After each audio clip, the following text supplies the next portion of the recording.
নমস্কার বন্ধুরা, কেমন আছেন সবাই? আশা করি অনেক ভালো আছেন। আজকে কিন্তু একদম অন্যরকম ব্যতিক্রমী একটা রান্না নিয়ে আপনাদের সামনে চলে আসলাম। আজকে দেখাবো পাঙ্গাস মাছের কুরমা কিভাবে রান্না করতে হয়। এগুলো সুন্দর করে ভেজে নিতে হবে, খুব একটা কড়া ভাজা নয়, হালকা ভাজা। তারপর এর মধ্যে একটু কাজু বাদাম আর একটু পেঁয়াজ নিয়ে এটা ভালো করে ব্লেন্ড করে একটা মিক্সচার রেডি করতে হবে। তারপর তেলের মধ্যে তেলটা গরম হয়ে আসলে সেই মিক্সচারটা দিয়ে সুন্দর করে তেলের মধ্যে নাড়তে হবে, যাতে এর কাঁচা কাঁচা গন্ধটা যা আছে তা চলে যায়। এর মধ্যে একটু রসুন এবং একটু আদা দিব, একদম পরিমাণে অল্প মতো। তারপর একটু মরিচ দিব। যেহেতু আমরা ডিমের কুরমা হোক বা অন্য কুরমা হোক, কুরমাতে আমরা কখনোই কিন্তু হলুদ ইউজ করি না, সেজন্য আমিও হলুদ ইউজ করলাম না।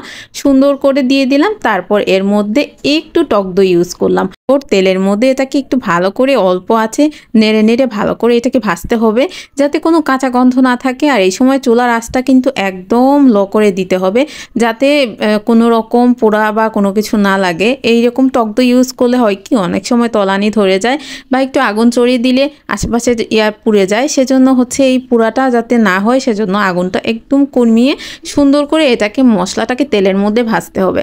মশলাটা যখন অনেক ভাজা হয়ে আসবে, তখন কিন্তু নাকের মধ্যে এমনিতেই একটা সুন্দর গন্ধ আসবে। তখন বুঝতে হবে যে মশলা ভাজাটা হয়ে গিয়েছে। যেমনি আমরা ডিমের কুরমা রান্না করি, সেটাও কিন্তু সেম পদ্ধতিতেই রান্না করা হবে। দেখুন কতটা জল টেনে এসেছে এবং খুবই সুন্দর হয়েছে, তলানি একটুও লাগেনি। মশলাটা সুন্দর করে ভাজা হয়ে আসলে এর মধ্যে আমি আমার পর্যাপ্ত পরিমাণ জল দিয়ে দিব। যেহেতু কুরমা আমরা বেশি জল ইউজ করি না, সেজন্য আমি আমার পরিমাণ মতো জল দিয়ে দিলাম। যেহেতু আমি 3 পিস মাছ দিয়ে কিন্তু কুরমা করব, সেজন্য 3 পিসের মতো করেই জলটা দিয়ে দিলাম। এই জলটা সুন্দর করে ফুটে আসা অবধি একটু অপেক্ষা করব। যে কোনো রান্নাই কিন্তু অনেকটা সময় নিয়ে রান্না করলে অনেক টেস্টি হয়। আর পাঙ্গাস মাছ অনেকেই পছন্দ করেন না, কিন্তু এইভাবে রান্না করে খেয়ে দেখবেন পাঙ্গাস মাছের কুরমার স্বাদটা একদম জিহ্বায় লেগে থাকবে। তারপর মাছগুলো সুন্দর করে দিয়ে দিলাম। তো এটা রান্না করতে খুব একটা বেশি সময় লাগে না, বেশি হলে 5 থেকে 10 মিনিট, অল্প আঁচে হয়ে যায়, খুব একটা বেশি সময় লাগে না। মাছটা যেহেতু নরম এবং একটি তৈলাক্ত মাছ, সেজন্য হচ্ছে এই মাছটা অনেক অনেক টেস্ট অ্যাড করে তরকারির মধ্যে। তারপর সুন্দর করে এটা যখন হয়ে আসলো, তার মশলাটাও আস্তে আস্তে গায়ে গায়ে লেগে আসবে।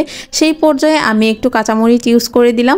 কাঁচামরিচটা একটু ফ্লেভার অ্যাড করবে। আর হচ্ছে এটা যারা মনে করেন একটু ঝাল বেশি খান, তাহলে কাঁচামরিচটা চিড়েও দিতে পারেন, কোনো সমস্যা নেই। দেখুন কতটা সুন্দরভাবে এটা হয়ে গিয়েছে। আমি কিন্তু আর কোনো জল ইউজ করব না।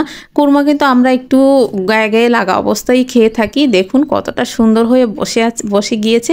তো এরকম এখন আমি এটাকে আমার ডাইনিং টেবিলে সার্ভ করে নিব, এবং আজকে দুপুরে এটাই কিন্তু আমাদের লাঞ্চ মেনু। তো বন্ধুরা, আমার এই রেসিপিটা কেমন লাগলো? পাঙ্গাস মাছের কুরমা খেয়ে একবার দেখবেন, আশা করি আপনারা নিরাশ হবেন না। আর আমার এরকম খেতে খুবই ভালো লাগে। পাঙ্গাস মাছ দিয়ে কিন্তু যে কোনো সবজি দিয়ে খুব একটা আমার ভালো লাগে না, কিন্তু এরকম রান্না করলে আমার পরিবারের সবাই চেটেপুটে খান এবং খুবই ভালো লাগে। বন্ধুরা, আমার আজকের ভিডিওটা কিন্তু এতটুকুই। যদি ভালো লেগে থাকে লাইক কমেন্ট করতে ভুলবেন না কিন্তু। আর অবশ্যই পেজটাকে ফলো দিয়ে রাখবেন পরবর্তী ভিডিও পাওয়ার জন্য।